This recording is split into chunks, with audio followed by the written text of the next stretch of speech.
قل هل يستوي الذين يعلمون والذين لا يعلمون انما يتذكر اولو الالباب. بگو آیا کسانی که می‌دانند و کسانی که نمی‌دانند برابرند؟ همانا تنها خردمندان پند می‌پذیرند. قال النبي صلى الله عليه وسلم أتدرون ما المفلس؟ قالوا المفلس فينا من لا درهم له ولا متاع. فقال إن المفلس من أمتي من يأتي يوم القيامة بصلاة وصيام وزكاة ويأتي قد شتم هذا وقذف هذا وأكل مال هذا وسفك دم هذا وضرب هذا فيعطي هذا من حسناته ويعطي هذا من حسناته فإن فنيت حسناته قبل أن يقضى ما عليه أخذ من خطاياهم فطرحت عليه ثم طرح في النار. رواه المسلم والترمذي أو كما قال صدق النبي صلى الله عليه وسلم. خدمت سروران عزیز و بزرگوار، بزرگان، موسفیدان، جوانان و نوجوانان عزیز، السلام علیکم و رحمت الله تعالی و برکاته. هر انسانی گفتیم در دنیا دچار گناه و لغزش می شود. خدای تبارک و تعالی برای مسلمان ها و برای بندگان خیش دروازه توبه را باز گذاشته که از هر جای و از هر نقطه‌ای که انسان برگردد و دروازه الله سبحانه و تعالی را بکوبد، خدای تبارک و تعالی بندگان گناهکار خیش را میپذیرد و قبول میکند. قسم پنجم از اقسام گناهان، گناه به اعتبار تعلق یا به اعتبار تعلق گناه. این هم به دو قسم می شود، چون اگر بحث های گذشته اشاره کنیم شاید این بحث ما باز ناتمام بماند. از ابتدای همین بحث شروع کردیم. به اعتبار تعلق گناه وقتی به دو قسم می شود، حق الله می شود و حق الناس. بعضی انسان ها فکر می کنن که فقط همین که اشک بریزن تمام گناهان ریختانده می شود، ولی از بحث امروزی ما می دانیم که بر اشک ریختاندن و پشیمان شدن تمام گناهان بخشیده نمی شود.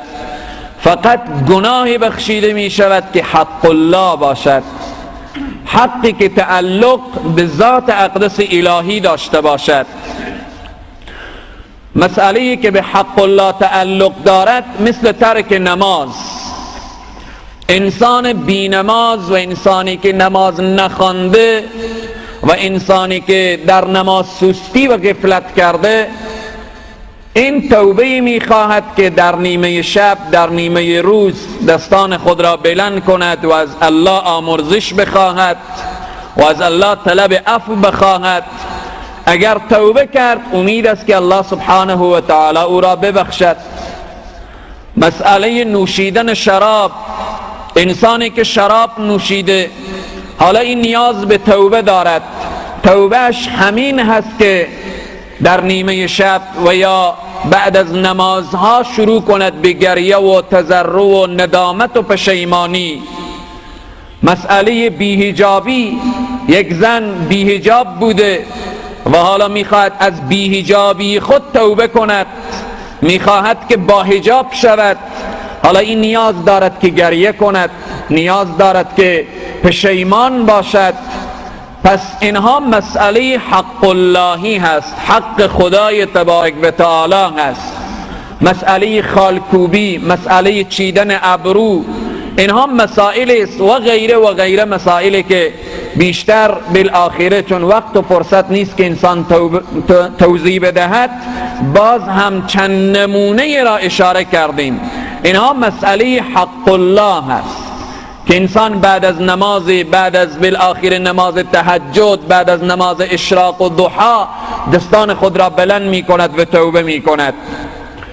مسئله حق الناس مسئله است که انسان تنها به گریه کردن، تنها به پشیمانی، تنها به این که بالاخره شروع کنه به تهجد خواندن و 5 وقت به جماعت بیایه و مسئله به حج بره، تنها در اینها توبه قبول نمی شود. حق الناس باز به 2 قسم می شود.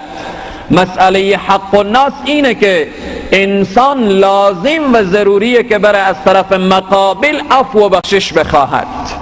اگر حق یک مسلمان را ضایع کرده، اگر حق یک مسلمانی را خورده، اگر غیبت یک مسلمانی را کرده، اگر برای یک مسلمان تهمت زده و به همین ترتیب بالاخره اگر در حق مسلمان ظلم کرده، تنها به پشیمانی نمی شود سروران عزیز و بزرگوار، تنها به گریه نمی شود، باید انسان بره از طرف مقابل طلب عفو و بخشش نماید.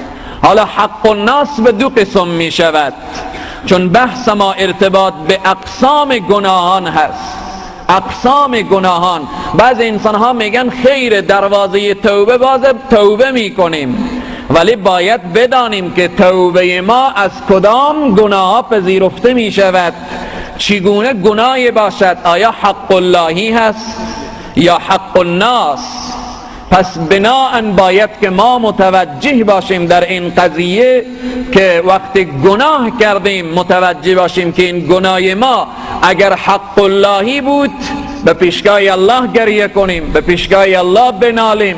اگر حق الناس بود باید که برویم از طرف مقابل عفو و بخشش طلب کنیم. حق الناس گفتیم که چگونه گناهانی است و حق الناس هم به 2 قسم می شود. قبل از این که اقسام گناهان اقسام حق الناس بگیم، حدیثی که تلاوت شد پیامبر اکرم صلی الله علیه و سلم می فرمایند، رو به طرف صحابه کردن، خطاب به یاران خود فرمودن، گفتن اتدرون ما المفلس، آیا می دانید که مفلس چی کسی هست؟ آیا می دانید که محتاج چی کسی هست؟ آیا می دانید که انسانی که او فقیر باشد و محتاج باشد چی کسی هست؟ صحابه عرض کردن، قالو، گفتن صحابه، المفلس فینا من لا درهم له ولا متاع، مفلس کسیه که نداشته باشه، مفلس کسیه که دینار نداشته باشه، مفلس کسیه که متاعی از متاعهای دنیا نداشته باشه، مفلس کسیه که سرمایه نداشته باشه، مفلس کسیه که دارایی و ثروت نداشته باشه. فقال، پیامبر اکرم صلی الله علیه و سلم فرمودن، گفتن نخیر، شما ندانستید، بیایید که من مفلس را برای شما معرفی کنم. فرمودن ان المفلس من امتی، همانا مفلس هایی که از امت من هستند. اینها چی کسانی هستند؟ من یأتی یوم القیامت، آنهایی که میآیند به صحرای محشر بصلات، بصیام و زکات، آنهایی هستند که با نمازهای فراوانی میآیند به صحرای محشر. آنها کسانی هستند که با روزه فراوانی به صحرای محشر میآیند. آنها کسانی هستند که با زکات و بالاخره صدقات و خیرات زیادی به صحرای محشر میآیند. خیلی صدقه دادن، خیلی نماز خواندن، بالاخره خیلی عبادت الله سبحانه و تعالی را انجام دادن، ولی اینها مفلس هستند. اینها مفلس هستند. مفلس چی کسانی؟ حالا اشاره میکنن و یأتی قد شتم هذا، به اثنایی که این انسان نماز خوان و این انسانی که خیلی نماز خوانده و خیلی روزه گرفته و خیلی زکات داده میایه به صحرای محشر، این روزه ها و این نمازها و این صدقات خود را هم میبینه، بعد خیلی خوشحال میشه. در این اثنا یک شخصی میایه و قد شتم هذا، میایه ایخن این انسانی که خیلی نماز و روزه داره ایخنش را میگیره، میگه روزی از روزه ها مرا دشنام دادی، ولی در دنیا توانم به تو نمیکشید، ظالم بودی، قدرتمند بودی، حاکم بودی، توانم به تو نمیکشید، ولی امروز صحرای محشر ترازوی اعدل العادلین گذاشته هست. امروز او حالت دنیا نیست که بالآخره کسانی و اشخاصی از تو پشتیبانی می کردن، هر ظلم و ستمی از دست تو می آمد، خون برر مسلمان خود را هم می ریختی و می مکیدی و بالآخره ظلم و ستم می کردی و مرا دشنام می دادی، حالا بیای حق بدی. اینجا این انسان از او حسنات او گرفته می شود، از او نمازها و روزها گرفته می شود، با این شخصی که بالآخره از او ادعا کرده با او داده می شود. ادامه حدیث، لحظه که این شخصی که نماز و روزه و زکات زیادی داره تا میخوا بیغم بشه، شخص دیگری میآیه و قد قذف هذا، مرا در دنیا تهمت زدی، حالا بیا حق مرا بده. به همین ترتیب چیز دیگری برای این میدهن و بعد شخص دیگری میآیه اخنش را میگیره و اکل مال هذا، مال فلانی را خوردی، بیا حقش را بده. ما از این گناه ها بیخبر هستیم، فکر میکنیم که فقط همین که انسان نماز نخواند و روزه نگرفت همین گناه هست و بس، این که تهمت میشه، این که غیبت میشه، این که بهتان میشه، این گناه ها را ما مد نظر نمیگیریم. به همین که بالآخر حق این را هم میپردازه و سفک دم هذا و ضرب هذا، شخص دیگری میآیه میگه خون برادر مرا به ناحق ریختندی و یا خون مرا به ناحق ریختندی و یا مرا روزی لطوکوب کردی، حالا بیا حق بپرداز. بعد ادامه حدیث می فرمایند فیعطى هذا من حسناته، از او حسنات برای این اشخاص داده می شود. اگر ما غیبت و تهمت و بهتان و افترا داشته باشیم، به صحرای محشر این نماز جمعه ما برای آنها داده می شود. این چقدر زحمت کشیدیم، وضو ساختیم، آمدیم مسجد نماز میخوانیم، به عبادت نشستیم، به صحرای محشر اشخاصی بیاین اخن ما را بگیرن، ما را تهمت زدی، ما را دوزدی، ما را لطوکوب کردی، آبروی ما را بردی، و همین ترتیب تو اون نماز جمعی که ادا کردی حالا برای ما بده. به همین ترتیب بعد این حسنات تمام میشه. حسنات این شخصی که با نماز و صیام و زکات آمده تمام میشه. پیامبر اکرم صلی الله علیه وسلم میفرمایند فَإِنْ فُنِيَتْ حسناته، وقتی که تمام شد حسنات این شخص، حالا چیز دیگری نداره که برای او اشخاصی که تهمت زده و بالآخر غیبت کرده برای اونها بده. میفرمایند قبل ان یقضى ما علیه، پیش از این که حقوق بندگان از او تمام شده باشد، اخذ من خطایاهم، حالا گفته میشه که از گناهان اینها بردار. پس این انسان با نماز آمد به صحرای محشر، با زکات آمد، با روزه آمد، حسنات داد و بعد حالا گناه برمیداره، فطرحت علیه، گناه داده بشه برای او، ثم بعد از آن طرح فی النار، کشانده میشه این انسان طرف جهنم. رواه مسلم و ترمیزی که از سوهای سته دو کتاب معتمد ما و شما این حدیث مفلس را روایت میکنه. پس بناءً حق الناس خیلی مسئله مهمیه. مسئله حق الناس تا به حق الله خیلی فرقه. حق الله حق خدای تبارک و تعالی است. الله سبحانه و تعالی رحمت او بی پایان هست، ولی حق الناصر الله سبحانه و تعالی میگه تمام گناهان را من میبخشم ولی متوجه باشید ای بندگان من که حق الناس را بخشیده نمیتوانم تا طرف مقابل را راضی نکنید. حالا حق الناس گفتیم که به دو قسم هست. چیست آن دو قسم؟ اینه که یک حق یک فرد و دوم حق جامعه هست. شهید چقدر مقام و منزلت دارد؟ خیلی مقام و منزلت دارد.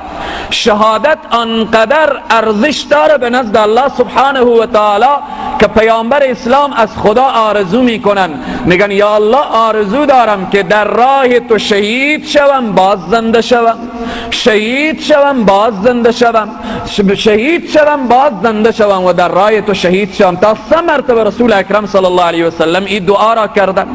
شهید آنقدر ارزش داره. پیامبر اکرم صلی الله علیه و سلم میفرمایند یغفر للشهید کل ذنب، هنگامی که انسان شهید می شود تمام گناهانش بخشیده می شود الا الدین، مگر قرض، مگر حق الناس بخشیده نمی شود.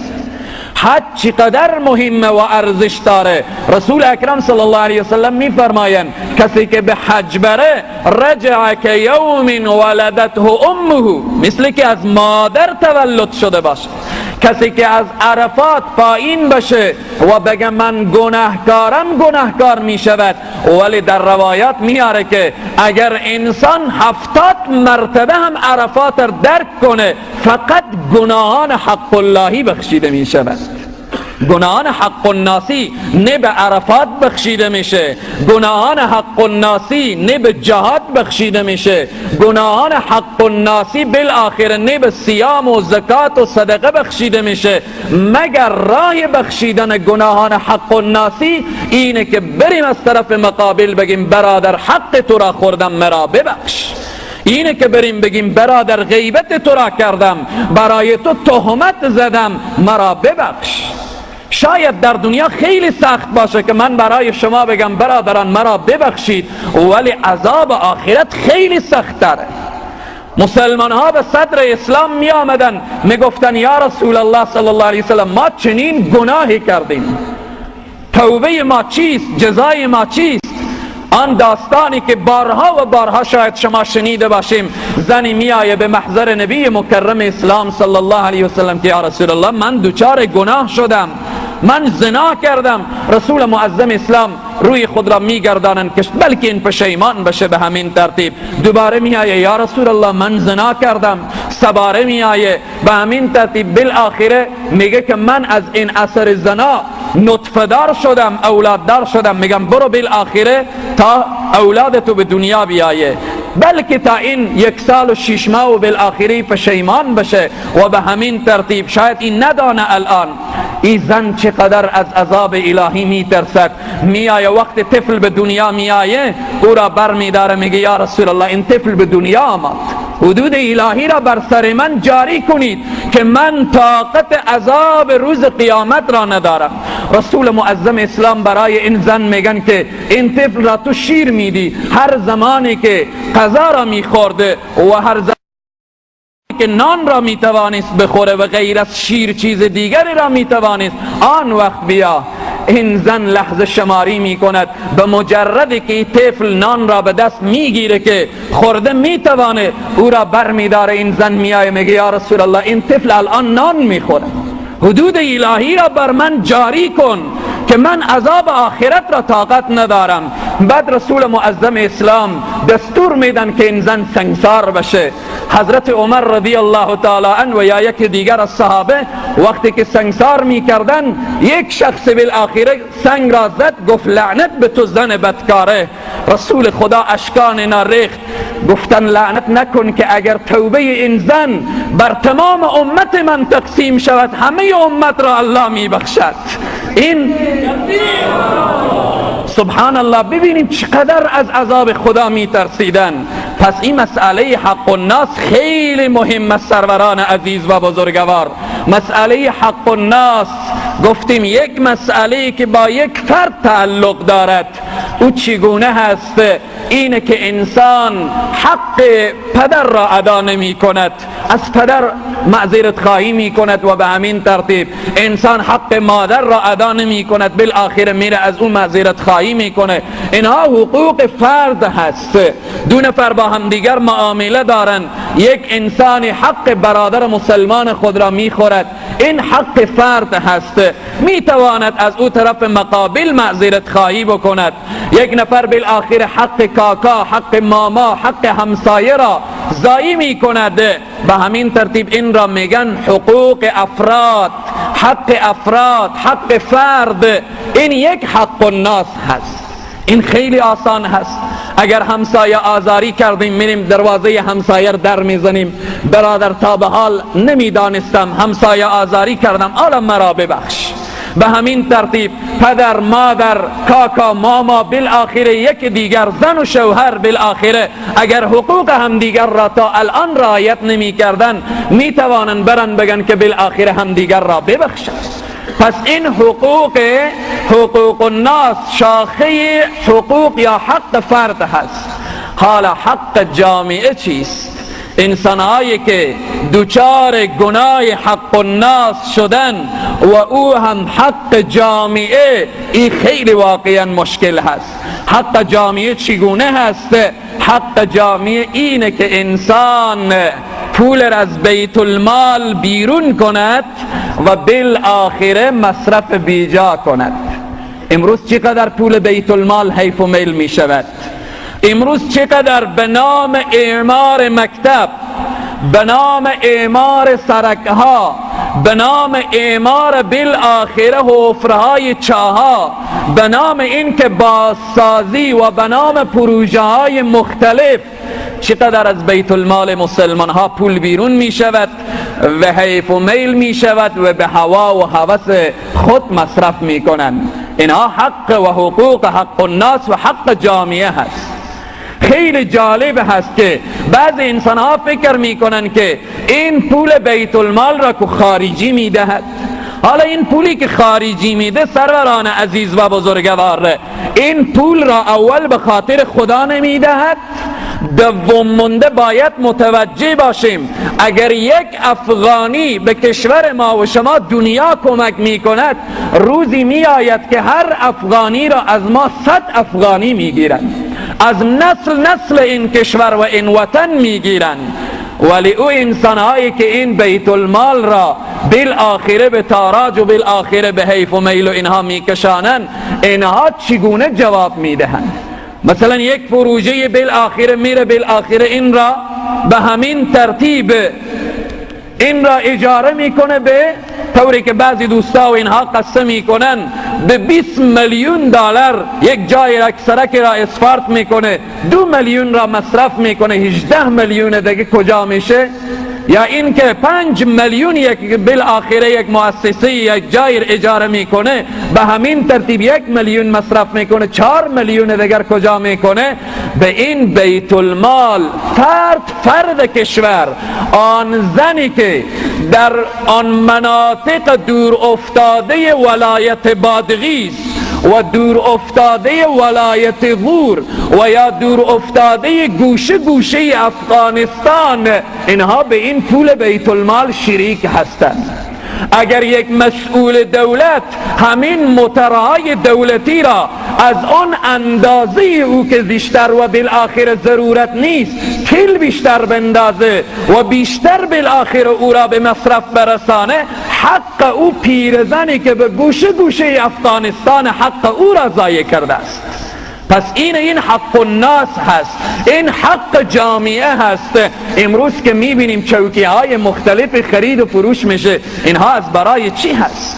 این کسانی که بالاخره بر سر والی و بالاخره قماندانی و اینها دعوا میکنن و میآین پست را بالاخره خریداری میکنن، اینها این حق جامعه را که حیف میل میکنن و ضایع میکنن، به صحرای محشر اینها چی جواب دارند؟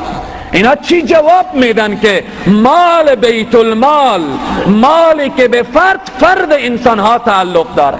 حالا یک نفری که همسایه را آزرده کرده، میره از او معذرت خواهی میکنه. یک نفر بالاخره برادر خود آزرده کرده، میره از او معذرت خواهی میکنه. این حق فرد هست. و میفرمایند و ویل لمن اذا مات ظلت ذنوبه من بعده. چای جهنم جای کسانی که آنها از دنیا میروند و هنوز گناهان اونها باقی هست. مثالی میگیم مثل چی؟ چون در گوشه و کنار بعضی بدعات و خرافات و اینها انسان میبینه. دوستا زیاد سوال میکنن آیا همین چوبی یا درختی که به زیارت حضرت خواجه صاحب هست، آیا مخلط کردن چی حکمی دارد؟ گناه معصیت؟ حالا ای که فرد اولی داشته، انسانی که اول مخلط کرده و میخر کوبیده و این سنت بد و سنت سیئه از او باقی مانده، تا به روز قیامت هر کس به یک درختی اگر مخلط کنه، همان میخر به بدن همون انسانی که اولی مخلط کرده کوبیده میشه. این سنت چیه؟ این گناه استمراریه، گناهیه که دوام داره. پس خیلی باید ما متوجه باشیم که فرزند ما اگر یک عمل بدی از ما یاد گرفت، بعضی پدرها چه کار میکنن؟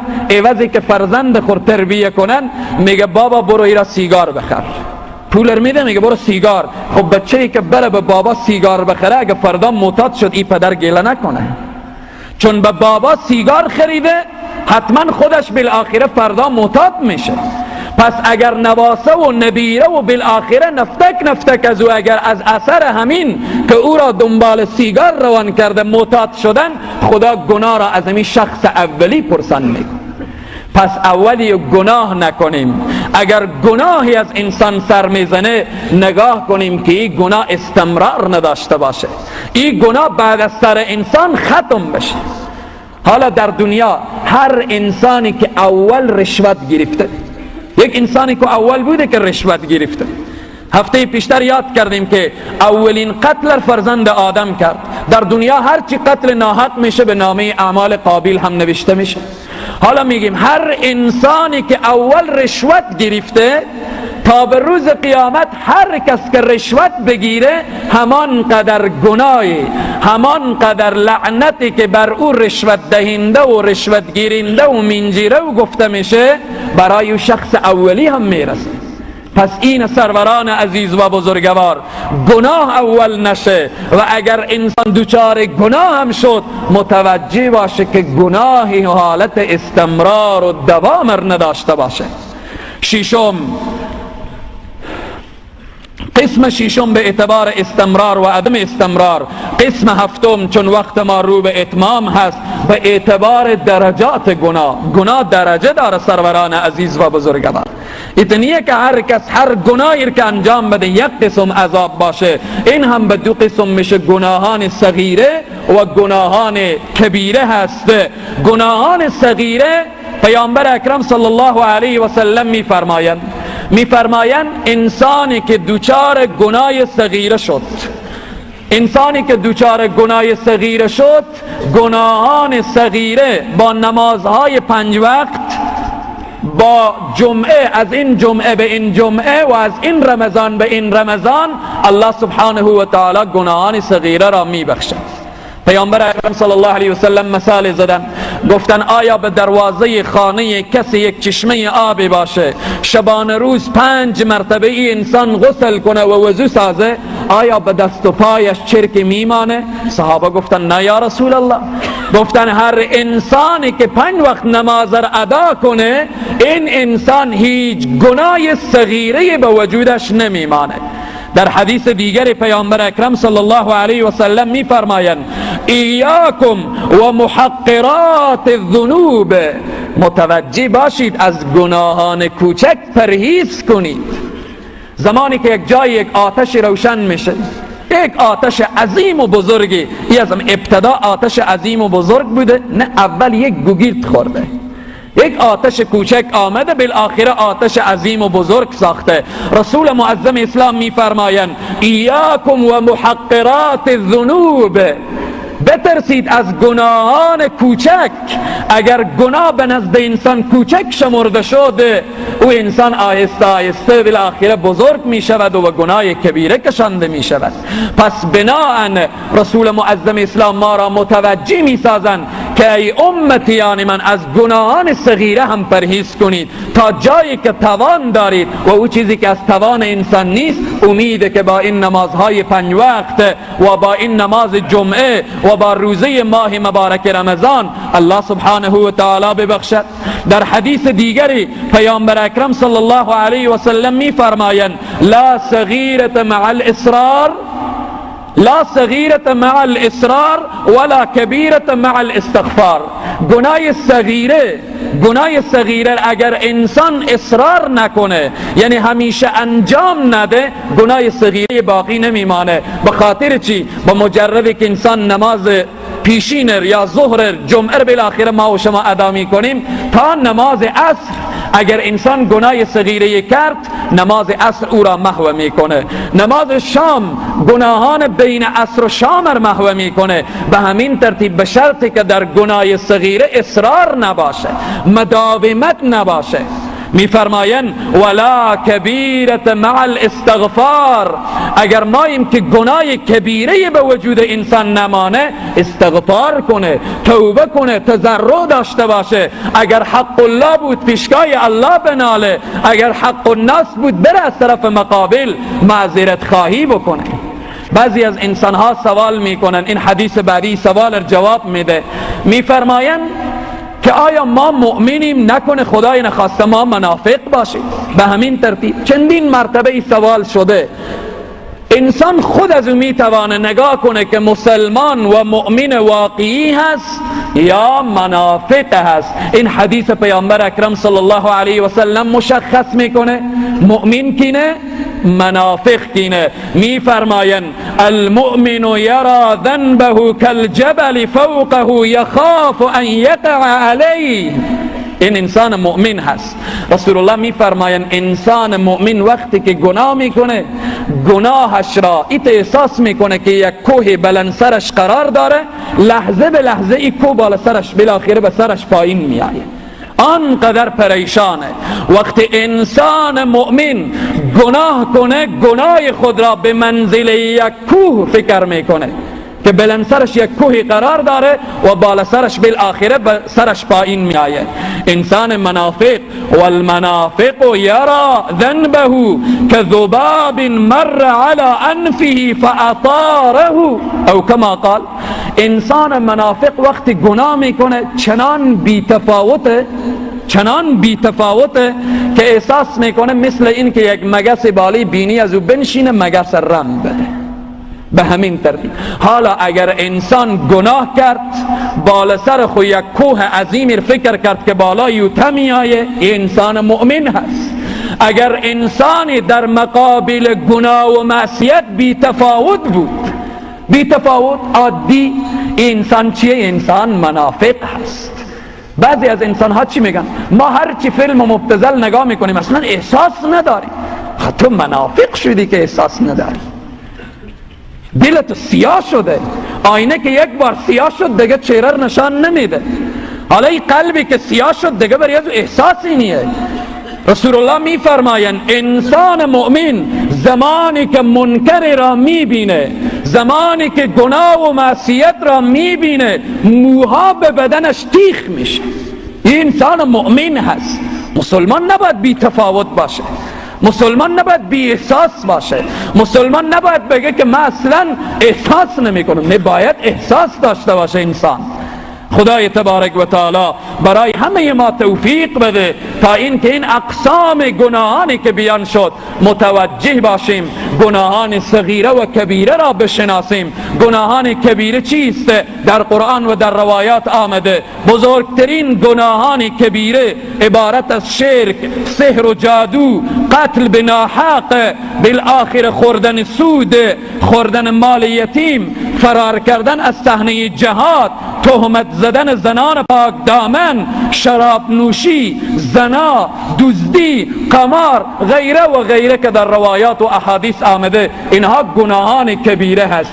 خلاصه بحث ما و شما این است که انسانی که دوچار گناه شد از همه مهمتر اینه که متوجه باشه که حق الله هست یا حق الناس. اگر حق الله پیشگاه الله توبه کنه، اگر حق الناس بود از طرف مقابل معذرت خواهی کنه و کوشش کنه که گناهانش حالت استمرار و حالت این نباشه که برای دیگران سرایت کنه. الله سبحانه و تعالی برای همه ما و شما توبه نسو عنایت بفرمایه. الله سبحانه و تعالی برای ما توفیق بده که اگر گناه حق اللهی داریم به پیشگاه الله بنالیم و اگر گناه حق الناسی انجام دادیم از طرف مقابل معذرت خواهی بکنیم. او کسانی که مال مسلمان ها، او کسانی که بیت المال مسلمان ها را حیف و میل میکنن، الله سبحانه و تعالی برای اونها توفیق بده تا این که بالآخر از این ملت معذرت خواهی بکنن و با این ملت یگان راهی که جبران این که خدمت بکنن و برای این ملت رنج دیده از اعماق دل خدمت داشته باشن و در غیر این صورت راه بخشیدنی نیست. اقول قولی هذا استغفر الله لي ولكم ولسائر المسلمين. قل هل يستوي الذين يعلمون والذين لا يعلمون إنما يتذكر أولو الألباب. بگو آیا کسانی که میدانند و کسانی که نمیدانند برابرند؟ همانا تنها خردمندان پند میپذیرند.